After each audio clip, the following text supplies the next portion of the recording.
Hello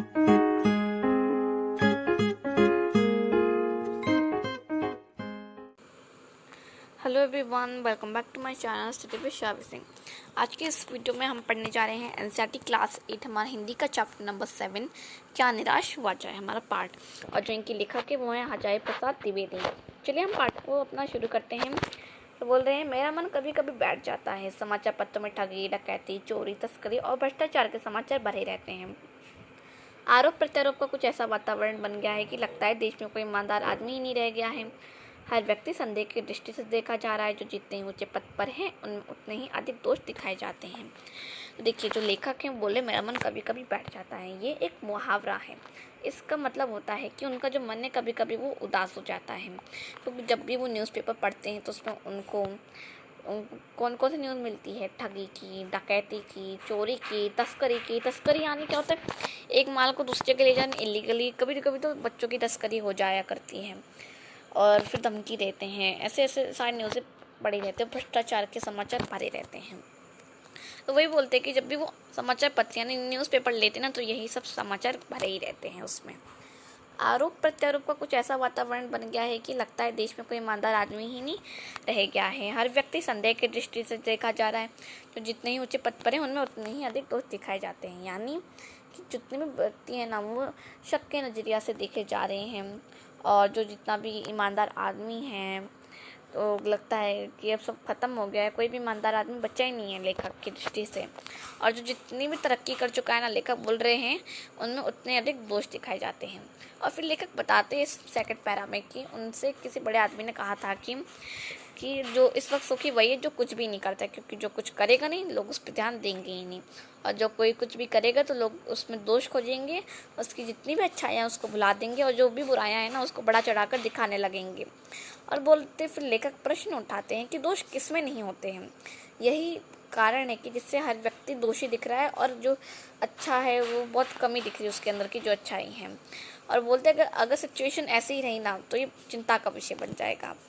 फिर यहाँ पे ये प्रश्न उठाते हैं कि क्या यही भारतवर्ष है जिसका सपना तिलक जी ने देखा था, गांधी जी ने देखा था? क्या यही हमारा संस्कृति सभ्य भारत है जिसे मदन मालवीय और रविन्द्रनाथ ठाकुर ने बनाया था? और बोलते हैं फिर आर्य और द्रविड़ हिंदू और मुसलमान यूरोपियों और भारतीय आदर्शों की मिलन भूमि मानव महासमुद्र क्या सुखी गया है? मेरा मन कहता है ऐसा हो नहीं सकता। हमारा महान मनुष्य के सपनों का भारत है और रहेगा। तो फिर क्या बोलते हैं कि जो आर्य और द्रविड़ है, देखिए सबसे पहले हमारे भारत में आर्य द्रविड़ होते थे, इसलिए हमारे भारत का नाम आर्यव्रत भी है। और बोल रहे हैं कि जो आर्य द्रविड़ हिंदू मुसलमान यूरोपियों हैं, क्या वो सुखी रह पाएंगे? कैसे अगर ऐसी स्थिति रहे क्या वो सुखी रह पाएंगे? क्या ऐसे ही हो जाएगा सब कुछ अंत? तो लेखक कहते नहीं, मेरा मन कैसा कह रहा है कि ऐसा नहीं हो सकता है, क्योंकि हमारे महान मनुष्य यानी हमारे महान लोगों का ये भारत था, मनुष्यों का और ये रहेगा उनका सपनों का भारत। और बता रहे कि ये कुछ दिनों में ऐसा माहौल बन गया कि जो ईमानदार आदमी है ना, वो अपनी ईमानदारी से काम कर रहा है, फिर भी क्या हो रहा है कि फिर भी वो फंस जा रहा है। और जो फेर से यानी झूठ वूठ बोल के बेरोजगार जो झूठ वूठ बोल के अपना फल फूल रहे हैं, उनकी तो जीवन अच्छी ही जा रही है। और ईमानदारी और मूर्ख लोगों को ना एक जैसा समझा जाने लगा है। और बोल रहे कि जो सच्चाई केवल भीरू और बेबस के लोग नहीं पढ़े, भीरू यानी जो डरते हैं, और बेबस के लोगों ही इससे पड़ी हैं। और ऐसी स्थिति में जीवन की जितने भी महान मूल्य यानी जितनी भी अच्छाइयाँ हैं ना, उसकी जो आस्था है ना उनकी हिलने लगेगी। इसलिए बोल रहे हैं कि भारतवर्ष ने कभी भौतिक वस्तुओं को संग्रह को बहुत अधिक महत्व नहीं दिया है। तो जो भारत है भौतिक वस्तु मतलब कि जैसे इकोनॉमिक रिसोर्सेज हम कह सकते हैं, जो घर है, पैसा वैसा है, धन दौलत है, तो उसमें हमारे भारत ने ज़्यादा कुछ संग्रह वंग्रह नहीं किया। वो अपने मनुष्य के मतलब मनुष्य के अंदर उनका जो आंतरिक गुण है, जिसकी अच्छाइयाँ हैं, वही उसका सब कुछ है। और जैसे जो लोभ मोह काम क्रोध ये सब विचार होते हैं मनुष्य के स्वाभाविक रूप में विद्यमान रहते हैं। अब देखिए, लोभ मोह यानी लालच, काम क्रोध यानी गुस्सा, ये सबके अंदर होता है। लेकिन अगर आपका मन कर रहा है कि भाई मुझे चाउमीन बड़ा पसंद आया, मैं अब यही खाऊंगा, तो आपको उसकी लत पड़ गई, आप वही खाते रहेंगे। फिर आपको क्या है कि लालच आ गई किसी चीज़ की, तो वो आप पड़ी रहेगी। गुस्सा आ गया, गुस्से को कंट्रोल नहीं कर पा रहे हैं तो वो भी। तो हमें ऐसा नहीं करना चाहिए, हमें हमेशा अपने मन का नहीं करना चाहिए। तो ऐसे ही हमें ऐसे ही लोभ मोह काम क्रोध में आके कुछ ऐसा गलत काम नहीं करना चाहिए। हाँ, लेकिन ये हम कह सकते हैं कि जैसे अगर कोई बीमार है तो हम थोड़ी ना उससे कहेंगे कि दवा मत खाओ, दवा तो भाई खानी होगी। तो दवा नहीं खाने की तो हम उपेक्षा नहीं कर सकते हैं, और जो गुमराह है उसको ठीक रास्ते ले जाने के हम उपायों की उपेक्षा भी नहीं कर सकते। गुमराह मतलब जो गलत राह पे चल रहा हो, क्या जो पहले से ही शुरुआत से गलत राह पे चल रहा हो, क्या अभी उसको सही राह दिखाना उचित रहेगा, या उसकी उपेक्षा की जा सकती है कि कहीं वो सही राह पे ज़्यादा हो। या जो भूखा इंसान है, क्या वो ना खाए, उसकी उपेक्षा की जा सकती है? नहीं। तो कभी कभी मन का सुनना चाहिए, लेकिन हमेशा नहीं। वो ये कि इस देश की कोटि कोटि दरिद्र जनों की हीन अवस्था को दूर करने के लिए अनेक कायदे कानून बनाए गए हैं। तो कई सारे कायदे कानून बनाए गए हैं जो कृषि है, उद्योग है, वाणिज्य, कॉमर्स, शिक्षा और स्वास्थ्य की स्थिति को देख के उन्नति यानी डेवलपमेंट और सुचारू बनाने के लिए लक्ष्य से प्रेरित हैं। लेकिन जिन लोगों के इन कार्यों में लगना है, उनका मन सब समय पवित्र नहीं होता है। जैसे प्राय वे लक्ष्य को भूल जाते हैं कि उनका लक्ष्य क्या है, और सुख सुविधा और की ओर ज़्यादा ध्यान देते हैं। जैसे जो भी उनका क्या है रिस्पॉन्सिबिलिटी है ना, होने के बाद जब कुछ बन जाते हैं तो भूल जाएंगे, वो अपनी सुख सुविधा पे ज़्यादा ध्यान देंगे। तो ऐसा नहीं होना चाहिए। देखिए, भारतवर्ष ने हमेशा कानून को धर्म के रूप में देखा आ रहा है, और आज एक एक कानून और धर्म के अंतर कर दिया गया है। धर्म को धोखा नहीं दिया जा सकता, और कानून को दिया जा सकता है। यही कारण है कि लोग धर्म भीरू हैं, यानी धर्म से डरते हैं। वे कानून की त्रुटियों से यानी कानून की गलतियों से लाभ उठाने का संकोच नहीं करते हैं। इस बात के पर्याप्त प्रमाण खोजे जा सकते हैं कि समाज के ऊपरी वर्ग में चाहे जो भी होता रहा हो, भीतर भीतर भारतवर्ष अभी भी ये अनुभव कर रहा है कि धर्म कानून से बड़ी चीज़ है, कि जो धर्म है वो कानून से बड़ी चीज़ है। अब भी सेवा, ईमानदारी, सच्चाई और आध्यात्मिकता के मूल्य बने हुए हैं, कि अभी भी इस देश में सेवा, ईमानदारी, सच्चाई का मूल्य बना हुआ है। वे दब अवश्य गए हैं, लेकिन नष्ट नहीं हुए हैं। हम कह सकते हैं कि वो अभी दब गए हैं, लेकिन वो नष्ट नहीं हुए हैं। देखिए, ये जो पृथ्वी टिकी हुई है ना, वो सत्य की वजह से टिकी हुई है। अगर जिस दिन सत्य नहीं हुआ, मतलब कि उस दिन जब झूठ वूठ बोलने लगेंगे, तो कौन ईमानदार रह ही जाएगा। वे दब अवश्य है, लेकिन नष्ट नहीं हुआ है। आज भी वे मनुष्य से प्रेम करता है, महिलाओं का सम्मान करता है। आज भी लोग क्या करते हैं? मनुष्य से प्रेम करते हैं, महिलाओं का सम्मान करते हैं, झूठ और चोरी को गलत मानते हैं, दूसरों को पीड़ा पहुंचाने वाले को पापी समझते हैं। और हर आदमी अपने व्यक्तिगत जीवन में इस बात का अनुभव करता है, यानी इस बात का एक्सपीरियंस करता है। और जो भी न्यूज़पेपर में भ्रष्टाचार के प्रतिदिन ऐसे इतने भ्रष्टाचार का जो भी समाचार छपता है, हम उसे गलत समझते हैं। इससे हम कह सकते हैं अभी भी सच्चाई टिकी हुई है। दोषियों का पर्दाफाश करना बुरी बात नहीं है। बुराई ये मालूम होती है कि किसी के आचरण की गलत पक्ष को उद्घाटित करके उसमें रस लिया जाता है, और दोष के घाटन को एकमात्र कर्तव्य मान लिया जाता है। बुराई में रस लेना बुरी बात है। बुराई में रस लेना मतलब कि जैसे अगर कोई किसी को बुरा काम करने में जा रहा है, तो वो बुरा काम करते जा रहा है, उसका उजागर नहीं कर रहा है। लेकिन जो लोग बुराई का उजागर कर रहे हैं, उसका पर्दाफाश कर रहे हैं, वो सही है। तो ये बोला कि हमें उसमें रस नहीं लेना चाहिए, ये बुरी बात होती है। कई सारी घटनाएं होती हैं, और लोकचित्त में अच्छाई के प्रति अच्छी भावना भी जगती है। तो अब यहाँ पे लेखक हैं, वो बता रहे हैं अपनी कहानी की। एक बार वो रेलवे स्टेशन पे ना टिकट लेते हुए ना गलती से उन्होंने 10 रुपये के बजाय 100 रुपये की नोट दे दी उनको, अब टीटी को, टिकट बाबू को यानी। और फिर थोड़ी देर बाद टिकट बाबू उन दिनों के सेकंड क्लास के डिब्बे में हर आदमी को का चेहरा पहचानते हुए उपस्थित हुआ, यानी वो उस आदमी को ढूंढ रहा था जिसने उसको 100 रुपये पकड़ा दिए 10 रुपये की जगह। फिर उसने पहचान लिया लेखक को, भाई यही थे, उन्होंने मुझे गलती से 100 रुपये दे दी 10 रुपये के बदले। तो उन्होंने क्या किया, 90 रुपये लौटा दिया। तो बोली कि वही यही बहुत गलती हो गई थी, आपने भी नहीं देखा, मैंने भी नहीं देखा। उसके चेहरे पर विचित्र संतोष की गरिमा थी, यानी उसके चेहरे पर थी कि हाँ मुझसे गलती हो रही है, तो अब मैं इस गलती को दोबारा ना करूं, इसलिए मैं अब आपको ये पैसा लौटा रहा हूँ। तो जो लेखक तो चकित रह गए। तो वो लेखक कैसे कह सकते हैं कि अभी भी सच्चाई, ईमानदारी लुप्त हो गई, मतलब एक तरह से गुम ही हो गई है। वैसे अनेक अवांछित घटनाएं भी हुई हैं उनके साथ, लेकिन ये घटना ठगी और वंचना की अन्य घटनाओं से अधिक शक्तिशाली है। फिर एक और कहानी बताते हैं कि अपने जीवन की। एक बार वे बस में यात्रा कर रहे थे, उनके साथ उनकी पत्नी और 3 बच्चे थे, और बस में कुछ खराबी थी, रुक रुक कर चलती थी, यानी उसमें कुछ खराबी वराबी होगी तो इसलिए वो रुक रुक के चल रही थी। गंतव्य का मतलब होता है यहाँ पे अपने मंजिल तक जाना है, मतलब कि आपको जहाँ जाना है गंतव्य होता है। तो बोल रहे गंतव्य से 8 किलोमीटर पहले ही एक निर्जन सुनसान स्थान में बस जवाब दे दिया। बस ने जवाब दे दिया का मतलब बस रुक गई, वो चल नहीं रही थी। रात की कोई 10 बजे होंगे। बस में यात्री घबरा गए, कंडक्टर उतर गया और एक साइकिल लेकर चलता बना। अब जो उसका कंडक्टर था, देखिए बस में कंडक्टर भी होते हैं, ड्राइवर कंडक्टर क्या करते हैं, पैसा लेते हैं, और ड्राइवर है वो ड्राइविंग करते हैं। तो जो कंडक्टर था ना, वो साइकिल लेके उतर के चला गया। अब सबको लगने लगा कि ये सब हमें धोखा दे रहे हैं, क्योंकि उस वक्त बहुत सारी न्यूज़ेस आ रही थी कि बस को सुनसान जगह पे रोक दिया जा रहा है और फिर लूट लिया जा रहा है। तो सारे लोग घबरा गए, चिल्लम चिल्ली होने लगी। परिवार सहित अकेला मैं ही था, बच्चे पानी पानी चिल्ला रहे थे। तो लेखक बता रहे हैं कि अकेला मैं ही था, परिवार सहित मतलब सिर्फ वही थे जो परिवार के साथ थे, और जो उनके बच्चे थे पानी पानी चिल्ला रहे थे। पानी का कहीं ठिकाना ना था, ऊपर से आदमियों का डर समा गया था। बता रहे कि पानी तो मिल ही नहीं रहा था, ऊपर से डर भी लग रहा था। कुछ नौजवानों ने ड्राइवर को पकड़कर मारने पीटने का हिसाब बनाया।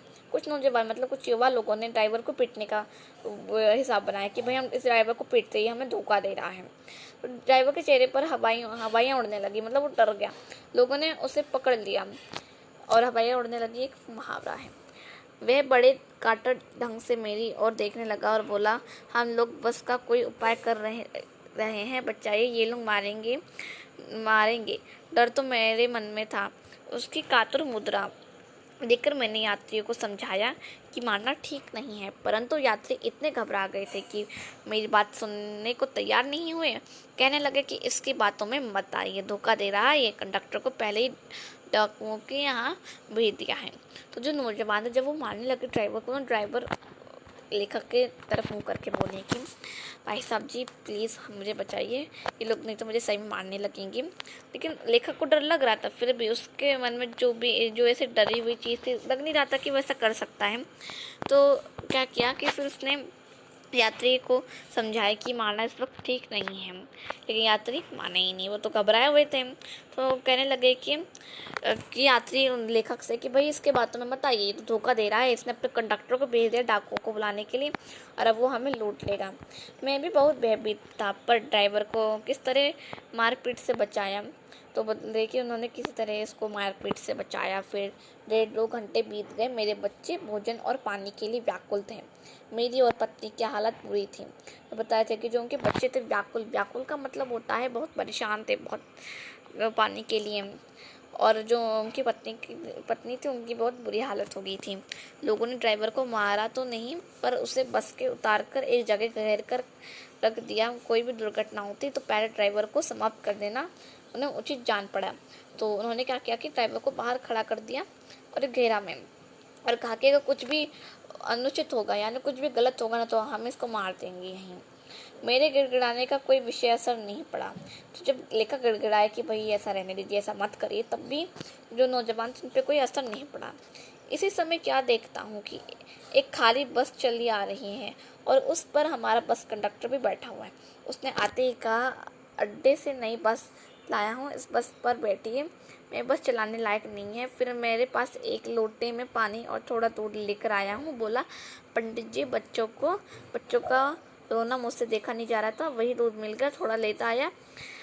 और यात्रियों में फिर जान आई। तब ने उससे धन्यवाद दिया और ड्राइवर से माफ़ी मांगी, और 12 बजे से पहले ही सब लोग बस अड्डे पहुँच गए। तो क्या बता रहे हैं कि तब देखा कि जब उनका गिड़गिड़ाने का फ़ायदा नहीं हुआ लेखक का, तो उन्होंने देखा कि जो उनका कंडक्टर था एक खाली बस लेकर आ रहा है, और साथ में वो अड्डे से एक नई बस ला रहा था। और उसने कहा लेखक से, पंडित जी बच्चों का रोना देख के मैं रोक नहीं पाया अपने आप को, इसलिए मैंने दूध ले लिया और ये थोड़ा सा पानी है मेरे लोटे में, ये ले लीजिए। और फिर यात्री सब नए बस में बैठ गए और सबने धन्यवाद किया उसका, और ड्राइवर से माफ़ी मांगी। फिर इसके बाद 12 बजे से पहले वो सब बस अड्डे पहुँच गए। तो अब लेखक कहते हैं, कैसे कहूँ कि मनुष्यता एकदम समाप्त हो गई है, कैसे कहूँ कि लोगों में दया माया रह ही नहीं गई है। जीवन में जाने कितनी ऐसी घटनाएं हुई हैं जिन्हें मैं भूल नहीं सकता। तो वही बता रहे हैं कि कैसे अभी हम कह सकते हैं कि इंसानियत अब एकदम समाप्त हो गई, एकदम ख़त्म हो गई है। कैसे हम कह सकते हैं कि ये सब बदल गया है, सब लोग धोखा फेरब के माध्यम से चल रहे हैं। अभी भी सच्चाई और ईमानदारी बची हुई है जीवन में। तो इसलिए हम ये नहीं कह सकते कि जो इंसानियत है वो ख़त्म हो चुकी है। तो यही सारी घटनाएं लेखक बताए कभी भूल नहीं सकते हैं। ठगा भी गया हूँ, धोखा भी खाया है, परंतु बहुत कम स्थलों पर विश्वासघात नाम की चीज़ मिलती है। तो बोल रहे हैं हाँ, मैं तो ठगा भी गया हूँ, धोखा भी खाया मैंने, फिर भी ऐसे विश्वासघात वाली चीज़ें मैं कम ही जगह पे मिली हैं। केवल उन्हीं बातों का हिसाब रखो जिनमें धोखा खाया है, तो जीवन कष्टकर हो जाएगा। तो बोल रहे अगर हम नेगेटिव चीज़ों पे ध्यान देंगे, हमने जब धोखा खाया, कितनी बार धोखा खाया, फिर हमें कितनी बार ठगा गया, तो इस सबका अगर हम जोड़ा लगा के बैठेंगे तो जीवन तो कष्टदायी हो जाएगा। हमें उस चीज़ का ध्यान लगाना चाहिए जो अच्छा हो, जिसने हमारे साथ अच्छा आचरण किया हो, अकारण सहायता की हो, निराश मन को ढाढ़स दिया हो, यानी तसल्ली दी हो या धीरज दिया हो हमारे मन को, और हिम्मत बंधाई हो। कविवीर रविन्द्रनाथ ठाकुर ने अपने प्रार्थना गीत में भगवान से प्रार्थना की थी कि संसार में केवल नुकसान ही उठाना पड़े, धोखा ही खाना पड़े। तो ऐसे अवसरों पर भी है प्रभु मुझे ऐसी शक्ति दो कि मैं तुम्हारे ऊपर संदेह ना करूं।